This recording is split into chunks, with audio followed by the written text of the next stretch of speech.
Hello दोस्तों, कैसे हैं आप सभी। मैं स्वागत करता हूं आपके मेरे चैनल पर जिसका नाम है लीगल पेडागोजी। दोस्तों, इस वीडियो में हम कवर करने वाले हैं डेफर्मेशन को with regard to law of torts. Defamation crime में भी कवर्ड है, आईपीसी के अंडर भी कवर्ड है और लॉ ऑफ टॉर्ट्स में भी कवर्ड है। तो इस वीडियो में हम जानेंगे डेफर्मेशन को with regard to law of torts. दोस्तों, चैनल पर ऑलरेडी वीडियोज अपलोडेड हैं with regard to current affairs, law of contract, torts, IPC.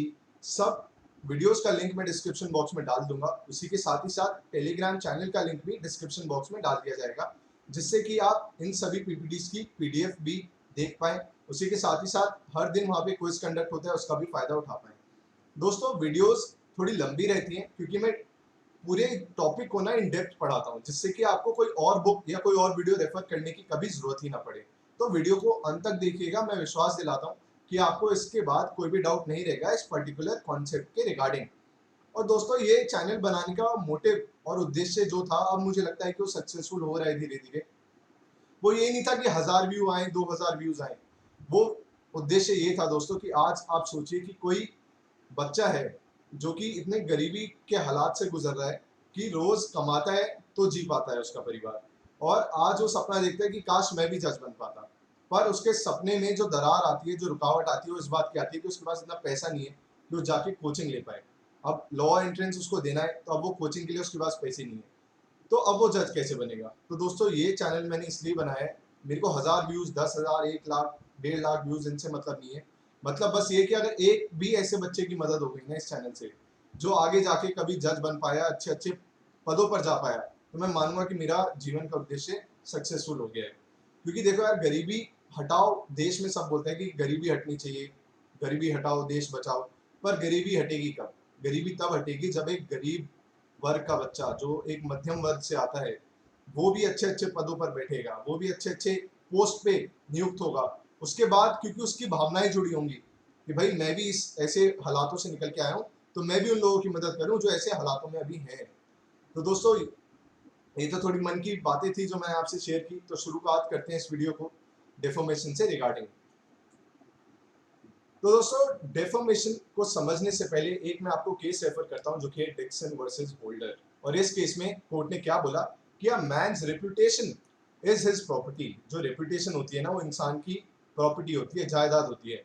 And if possible more valuable then property. और वो जो रेपुटेशन है ना, वो इंसान की प्रॉपर्टी से भी ज्यादा वैल्यूएबल होती है। जो उसकी समाज में इज्जत है, वो प्रॉपर्टी से भी ज्यादा वैल्यू रखती है। और जो डेफॉर्मेशन होता है ना, वो आपकी रेपुटेशन को ही हार्म करता है। तो उसी पे बेस्ड होता है डेफॉर्मेशन का offence, which is covered under torts as well as IPC. इस वीडियो में हम टॉर्ट्स के रिगार्डिंग उसको जानेंगे। तो डेफॉर्मेशन जो होता है, it is both a civil wrong and a criminal wrong. इसका मतलब ये है कि आप क्रिमिनल केस भी फाइल कर सकते हैं। अगर किसी ने आपको डिफेम किया है, आपकी रेपुटेशन को हानि पहुंचाई है, तो आप उसके खिलाफ क्रिमिनल केस भी फाइल कर सकते हैं। उसी के साथ ही साथ आप एक सिविल सूट भी उसके अगेंस्ट फाइल कर सकते हैं, जिसमें आप डैमेजेस मांग सकते हैं। जैसे कि टॉर्ट में आप सिविल एक्शन लीजिए, उसके खिलाफ आप डैमेजेस मांग पाएंगे। जिसका एक लीडिंग केस हुआ था कुछ साल पहले, 2017-18 की बात है, जब अरुण जेटली जी ने अरविंद केजरीवाल, जो कि दिल्ली के मुख्यमंत्री हैं, उनके खिलाफ डेफॉर्मेशन का सूट डाला था 10 करोड़ रुपए का। तो दोस्तों, दो तरीके की डेफॉर्मेशन होती है एज पर इंग्लिश लॉ।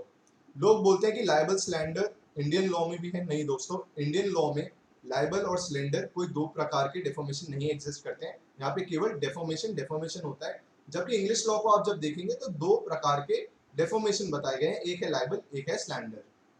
तो क्या होते हैं ये? लाइबल का मतलब होता है जब आप कोई ऐसी बातें बोले जो परमानेंट फॉर्म में हो। जैसे कि आपने लिख के किसी को डिफेम किया लोगों की निगाहों में, या फिर आपने कुछ प्रिंट करके उसकी रेपुटेशन को लोअर डाउन किया प्रिंट करके, वहीं कुछ पिक्चर आपने ऐसे डाली जिससे कि उसकी रेपुटेशन को हानि पहुंची। तो इसको कहते हैं कि आपने रिप्रेजेंटेशन एक परमानेंट फॉर्म में दी, क्योंकि वो लिखी भी है तो वो हमेशा रहने वाली है। परमानेंट फॉर्म में जब हम कोई डेफोमेटरी स्टेटमेंट बोलते हैं, इशू करते हैं, तो उसको कहते हैं लाइबल। वहीं स्लैंडर की क्या बात होती है? स्लैंडर में आप जो डिफोमेटरी स्टेटमेंट बोलते हैं, वो ट्रांजिएंट फॉर्म में होती है। ट्रांजिएंट का मतलब होता है टेम्परेरी फॉर्म में। जैसे कि मैंने आपको बोला कि भाई आप चोर हो, और वहां पे तीसरा बंदा खड़ा है, तो ये मैंने बोल के बोला है आपको, तो ये स्लैंडर हुआ। It is I have made that statement in a temporary form, orally मैंने आपको डिफेम किया है। दोस्तों, एक बात और याद रखिएगा कि कई जगह मैंने देखा है कि लोग बोलते हैं कि भाई अगर ओरली डिफेम किया है तो वो स्लैंडर ही होगा हर केस में। ऐसा नहीं होता। जैसे कि आप मानिए कि मूवी चल रही थी और उस मूवी में आप एक बंदे को पर्टिकुलरली डिफेम करें, तो इसको लाइबल ही माना जाएगा। क्योंकि आपने एक परमानेंट फॉर्म में बोला है। ये जो मूवी है ये ज्यादा लोगों तक पहुंचेगी, पहली बात। दूसरी बात, ये हमेशा रहने वाली है। कभी भी इंसान यूट्यूब वीडियो जाएगा, खोलेगा तो उसको दिखेगी। तो ये परमानेंट फॉर्म में बोली गई है। तो ऑल्दो ओरली है, पर इसको लाइबल की श्रेणी में रखा जाएगा, because it has been made in a permanent form. तो बात परमानेंट फॉर्म और टेम्परेरी फॉर्म की होती है, ओरल और रिटर्न से मतलब नहीं होता है।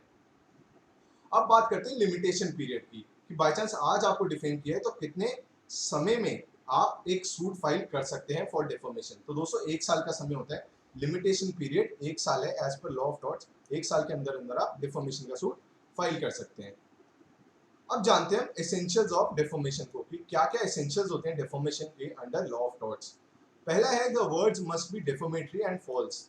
डिफॉर्मेटरी मतलब कि आपकी इज्जत को, आपकी रेपुटेशन को घटाएं in the rightful in the minds of the rightful thinking members of the society.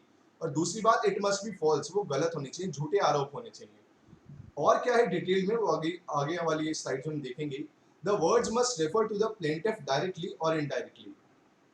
वो प्लेंटिफ मतलब, अब मैं ये बोलूं कि भाई मेरा दोस्त है, मानिए जान मेहंदी रखता, तो मैं जान को बोलूं कि भाई तू तू जो है ना, तू चोर प्रवृत्ति का आदमी है, तू फ्रॉड है। और तीसरा बंदा उसको सुन ले, वहां पे वो खड़ा है और उसके सामने मैं ये बोलूं, तो the words must refer to him directly. मैंने डायरेक्टली बोला कि भाई तू चोर है। वहीं अगर मैं क्या करूं, मैं एक कमरे में बैठा हूं, मैं बैठा हूं, मेरा वो दोस्त बैठा है और एक तीसरा बंदा बैठा है। अब मैं उस तीसरे बंदे को बोलूं कि भाई हमारे कमरे में ना कोई चोर है, मैं और आप तो नहीं है, ठीक है, मैं और आप तो नहीं है। तो मैंने डायरेक्टली नहीं बोला जान को कि तू चोर है, पर इनडायरेक्टली बोल दिया उसको सिग्निफाई करते हुए। तो आपके जो वर्ड्स हैं, डिफेमेटरी वर्ड्स हैं, it must refer to the plaintiff, जिसके खिलाफ डिफॉर्मेशन हुआ है, आइदर डायरेक्टली और इनडायरेक्टली। तीसरी बात है, the words must be published. Publish का मतलब दोस्तों ये नहीं है कि न्यूज़पेपर में प्रिंट हो, मैगजीन में प्रिंट हो। पब्लिश का मतलब है कि कोई तीसरे बंदे तक वो बात पहुंचे। जैसे ही मैंने खाली आपको बोला और आपने सुना और मैंने सुना, तो ये डेफॉर्मेशन नहीं है। जैसे ही तीसरे बंदे ने उसे सुना, तो वो डेफॉर्मेशन हो जाएगा। जैसे ही तीसरे बंदे तक वो बात पहुंचती है, उसको पब्लिश करना कहते हैं। पहला एसेंशियल क्या था, the words must be defamatory and false. झूठे होने चाहिए और डेफोमेटरी होने चाहिए। और डेफोमेटरी कब माने जाते हैं, if most of the citizens would avoid the person in consequence of it. इसका मतलब क्या है, जैसे मैंने उसे चोर बोला था, तो कोई भी बंदा उसे पास बिठाना चाहेगा नहीं, उसका सोशली बाइकआउट किया जाएगा। तो उसको कहते हैं कि डेफोमेटरी है वो, इफ इट इंजर्स हिम प्रोफेशनली और सोशली। या फिर अब जैसे मैंने किसी एक बंदे को बोला कि भाई ये वकील जो है ना, ये फ्रॉड है वकील, तो इसके पास मत जाओ केस लेके, तो ये झूठे थे आरोप। तो मैंने क्या किया, उसको प्रोफेशनली हानि पहुंचाई। अब कोई भी बंदा नहीं जाएगा उसके पास केस लेके, क्योंकि मैंने बोला कि भाई वो फ्रॉड है। या फिर वो आपकी रेपुटेशन को नीचा नीचा कर दे, मतलब आपकी रेपुटेशन को गिरा दे in the minds of the rightful thinking members of the society. पर ये देखा जाता है कि किस सर्कमस्टांसेस में वो बोले गए हैं बात। जैसे कि अब ये मानिए कि 5-6 दोस्त आपस में बैठे हैं, मजाक कर रहे हैं और बोल दे भाई ये बंदा तो, हमारा ये जो दोस्त है ना, तो बड़ा ही कैरेक्टरलेस आदमी है। तो यार ये तो हमने ऑन अ लाइटर नोट बोला है, ये इसलिए नहीं बोला गया कि उसको डिफेम किया जाए। तो सर्कमस्टांसेस और फैक्ट्स के बेसिस पे देखा जाता है कि क्या वो वर्ड्स डिफोमेटरी थे या नहीं थे। उसका एक लीडिंग केस है south Indian railway company versus Ramakrishna. इस केस में क्या हुआ था दोस्तों, जो बंदा था, उसने वो ट्रेन में सफर कर रहा था। वहाँ एक टीटी आया, उसने बोला कि भाई मुझे ये शक होता है, मुझे सस्पिशन है कि तेरे पास टिकट नहीं है। कह रहा भाई मुझे लग रहा है तो तेरे पास टिकट नहीं है, टिकट दिखा। तो बंदा क्या करता है, एकदम स्टाइल मारते हुए टिकट निकालता है और उसे बोलता है ले भाई देख टिकट। और बाद में क्या करता है, फिर उसके खिलाफ डेफोमेशन का केस डाल देता है। उसके खिलाफ क्या मतलब, रेलवे कंपनी के खिलाफ, क्योंकि रेलवे कंपनी के अंडर वो एम्प्लॉय था। तो वाइकेरियस लाइबिलिटी अगर आप जानते हो, तो रेलवे कंपनी के खिलाफ उसने केस फाइल किया डेफोमेशन का। तो अब क्या इस केस में रेलवे कंपनी लायबल होगी फॉर डेफोमेशन या नहीं, क्या टीटी ने डेफोम किया है या नहीं। तो कोर्ट ने बोला कि नहीं भाई ये डेफोमेशन नहीं है, क्योंकि एक तो पहली बात, ऐसा जनरली होता है कि कई बार लोग टिकट के बिना सफर करते हैं, तो उसने उस वे में बोला। दूसरी बात उसने बोला कि उसे सस्पिशन है। उसने ये नहीं बोला कि भाई तू बिना उसके टिकट के ट्रैवल कर रहा है, उसने बोला मेरे को सस्पिशन है, अपना टिकट दिखा दो। तो इसको डेफोमेशन नहीं माना गया था। अगली बात है, the words must refer to the plaintiff either directly और इनडायरेक्टली। जैसे मैंने आपको बताया कि या तो आप डायरेक्टली बोलते हैं या इनडायरेक्टली बोलते हैं। इनडायरेक्टली मतलब सरकाज़म में, इनडायरेक्टली आपने बोल दिया, तो उसको भी डेफोमेशन माना जाता है। और इनडायरेक्टली को यूनिनेंडो कहा जाता है, मतलब मेरी प्रोनाउंसिएशन थोड़ी गलत हो सकती है, INNUENDO। इनडायरेक्टली जब आप किसी को डिफेम करते हैं तो उसको यूनिनेंडो ऐसे ही कुछ वर्ड होता है, बोला जाता है, और डायरेक्टली भी आप कर सकते हैं और इनडायरेक्टली भी, जैसे मैंने अभी आपको पीछे समझाया था। अब बात करते हैं defamation of class of person is not defamation. क्या मतलब है इसका, कि जैसे मैं बोल दूं कि भाई सारे नेता जो हैं वो तो भाई करप्ट ही होते हैं, या मैं बोल दूं कि भाई सारे डॉक्टर चोर होते हैं, तो अब मैंने पूरे क्लास ऑफ पर्सन को डिफेम किया है, तो क्या कोई भी बंदा आके मेरे खिलाफ डेफॉर्मेशन का केस डाल सकता है? नहीं दोस्तों, जब तक मैं पर्टिकुलरली ये पॉइंट ना करूं कि doctor Mathur is a corrupt, और ये मैं बता दूं कि भाई मैं इस डॉक्टर माथुर की बात कर रहा हूं, एक पर्टिकुलर पर्सन को सिग्निफाई करते हुए इसे डिफेम करूं, तो defamation of class of person is not defamation जब तक मैं एक बंदे पर्टिकुलर बंदे को सिग्निफाई करते हुए डिफेम ना करूं। क्योंकि अगर ऐसे होने लगा तो यार डेफॉर्मेशन के केस हमारे ऊपर दाखिल होते रहेंगे। अगली बात आती है डेफॉर्मेशन ऑफ डिसीज। तो दोस्तों जो मर गया है और अब बंदा उसको डिफेम करता है तो वो टॉर्ट नहीं माना जाता, पर एक ऑफेंस माना जाता है अंडर आईपीसी। आईपीसी के अंडर वो ऑफेंस माना जाता है और उसके लीगल हेयर्स या फिर उसके रिलेटिव्स उस बंदे के खिलाफ डाल सकते हैं डेफॉर्मेशन का case if it harms their reputation. अगर उनकी रेपुटेशन को कोई हानि पहुंची है तो वो लोग आईपीसी के अंडर केस डाल सकते हैं, पर टॉर्ट इसको नहीं माना जाता है। The words must be publish. जैसे कि मैंने आपको बताया था कि पब्लिश का मतलब ये नहीं है कि न्यूज़पेपर में इश्तिहार निकाला जाए, मैगजीन में छापा जाए। पब्लिश का मतलब है कि it must be brought into the notice of the third person. जैसे थर्ड पर्सन के कानों में वो बात पहुंची ना, तो उसको पब्लिकेशन मान लिया जाता है। जैसे कि एक इलस्ट्रेशन देखिए, A writes a defamatory letter to B knowing that there is likelihood of third person.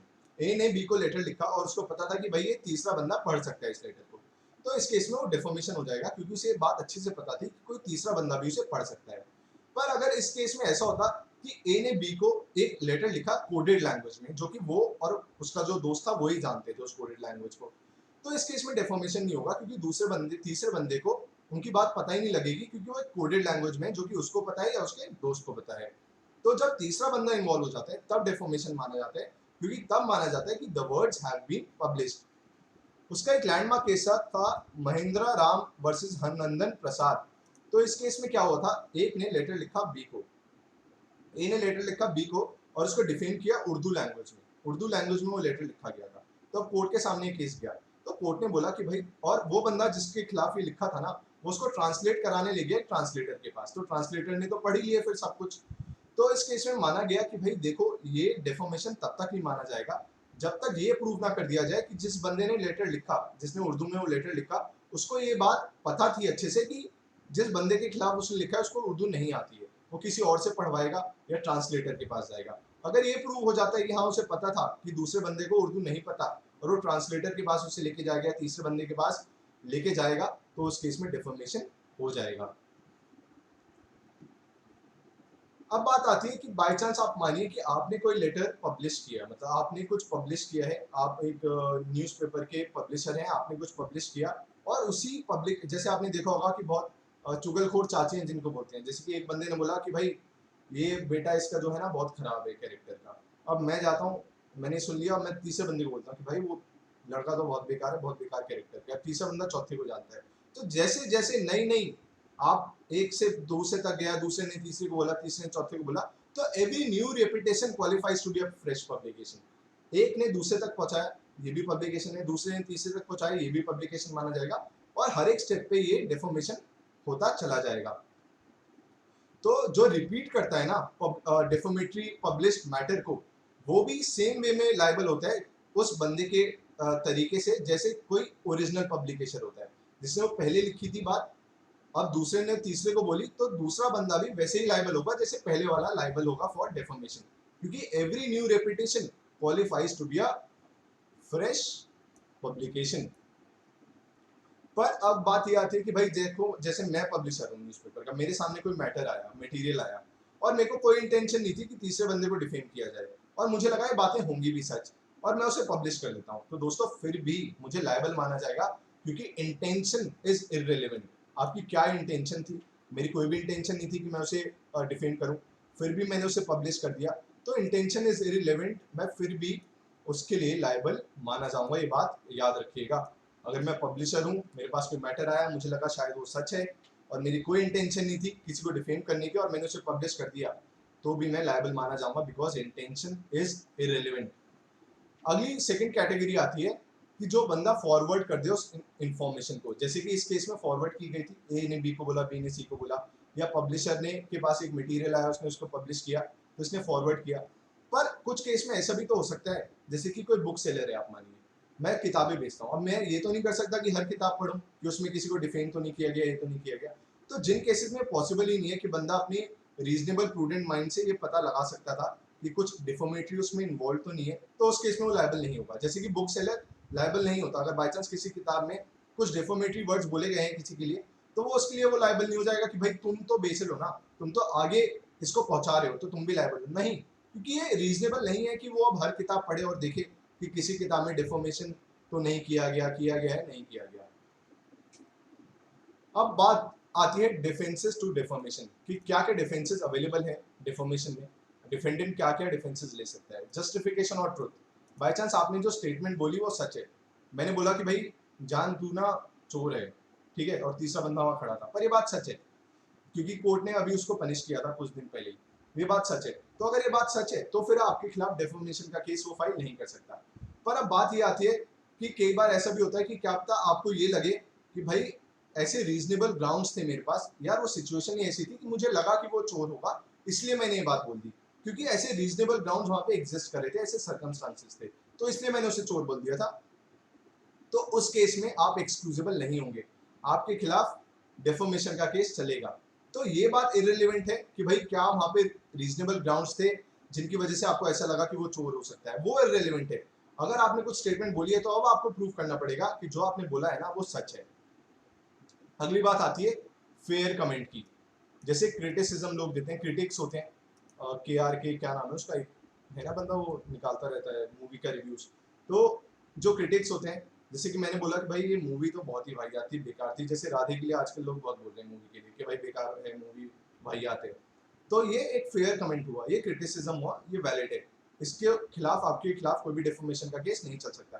पर अब बात अब मैं घुमाऊं थोड़ी बहुत कि कोई मूवी थी, वो मैं देखने गया, मैंने बोला भाई जो उसमें एक्टर था ना, मूवी तो बेकार थी पर वो जो एक्टर है ना वो असल लाइफ में भी बहुत ही कैरेक्टरलेस आदमी है, जबकि वो बात सच नहीं है, वो बहुत ही कैरेक्टरलेस आदमी है, वो ना पक्का कोई बेकार बीमारी से मरेगा, वो एड्स या कैंसर से मरेगा पक्का, क्योंकि बहुत ही बुरे कैरेक्टर का आदमी है। तो इस केस में क्या हुआ, ये कोई फेयर कमेंट नहीं हुआ, कोई फेयर क्रिटिसिज्म नहीं हुआ, मैंने उसके कैरेक्टर के ऊपर आरोप लगाया है, तो ये फेयर कमेंट में कवर नहीं होगा।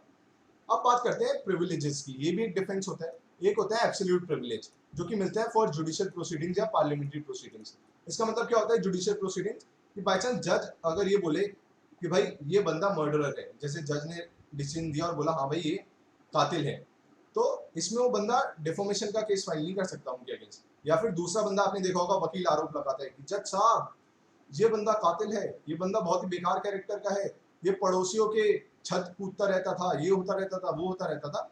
तो जुडिशियल प्रोसीडिंग्स में जो भी बातें आप कहेंगे ना वो डेफोमेशन में कवर्ड नहीं होती, उनके उस केस में आपके खिलाफ डेफोमेशन का केस नहीं फाइल किया जा सकता।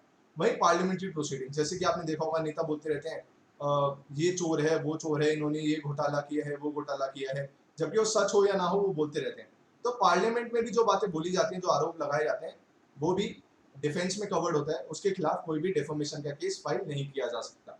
अब एक और आता है क्वालिफाइड प्रिविलेज। क्वालिफाइड प्रिविलेज क्या होता है कि जैसे आपके ऊपर कोई लीगल सोशल मॉरल ड्यूटी है और उसका निर्वहन करते हुए आपने कुछ कार्य किया, आपने कुछ बात बोली, जैसे कि पुलिस ने एक क्रिमिनल केस फाइल किया एक बंदे के खिलाफ क्योंकि उन्हें लगा था कि शायद उसने ऑफेंस किया है, पर बाद में कोर्ट उसे एक्विट कर देती है, कोर्ट बाइज्जत उसे बरी कर देती है।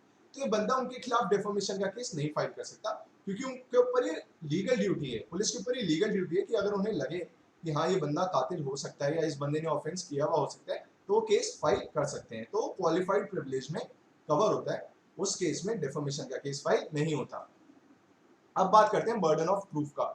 देखो बर्डन ऑफ प्रूफ होता है कि भाई in defamation burden of proof is upon the plaintiff, मतलब जो बंदा डेफोमेशन का केस फाइल कर रहा है ना, अब उसे प्रूफ करना होगा कि दूसरे बंदे ने उसे डिफेम किया है, पहले वो प्रूफ करेगा, ना कि डिफेंडेंट को ये प्रूफ करना होगा कि मैंने डेफोमेशन नहीं किया। Burden of proof is upon the plaintiff, उसको ये प्रूफ करना होगा कि दूसरे बंदे ने उसे डिफेम किया है।